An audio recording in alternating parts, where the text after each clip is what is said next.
Sono 2 chilometri ma sono importantissimi, l'immagine del Veneto che non si ferma mai. Nuovamente nella Marca e un'ennesima trasferta l'annuncia per dopo Pasqua, il ministro delle infrastrutture Matteo Salvini elogia il raccordo della Pedemontana con l'A27 e la determinazione che ci è voluta nel realizzare quest'opera. È figlia dell'Italia dei sì, ma è quella del Mose, che se avessimo ascoltato i no ci sarebbe Venezia sott'acqua, il sì alle Olimpiadi che porterà strade, impianti sportivi, ricchezza, turisti, il sì all'alta velocità e penso a Vicenza, ma poi penso al quarto lotto della tangenziale di Treviso.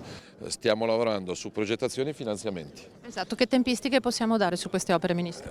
Al Ministero stiamo recuperando risorse, perché ovviamente per fare tutto occorrono risorse e portare in pari i progetti. Terza corsia tra Cessalto e Portogruaro, il tratto maledetto della A4, uno dei principali dossier sulla sua scrivania, dice Salvini, che ha ben presente anche le istanze che arrivano dall'Alta Marca per il nuovo ponte di Vidor. Ho incontrato i sindaci, è un progetto su cui ho garantito massima attenzione. Poi non mi piace dire di sì a gratis a tutti perché ovviamente non posso riempire l'Italia di ponti, però è una zona che di quell'infrastruttura ha sicuramente bisogno e quindi l'attenzione del Ministero sarà totale. Una toccata e fuga quella a Spresiano del ministro impegnato nel pomeriggio nel Consiglio dei Ministri sulla siccità in cui si è deciso di istituire una cabina di regia e un commissario straordinario nazionale. Noi come Ministero stiamo correndo come matti per chiudere tutti i lavori che abbiamo trovato sospesi, dighe, invasi, stiamo investendo milioni di euro per ridurre la dispersione dalle tubature. Infine la politica, Salvini glissa sui contrasti in Veneto tra Lega e Fratelli d'Italia. La competizione io ce l'ho sempre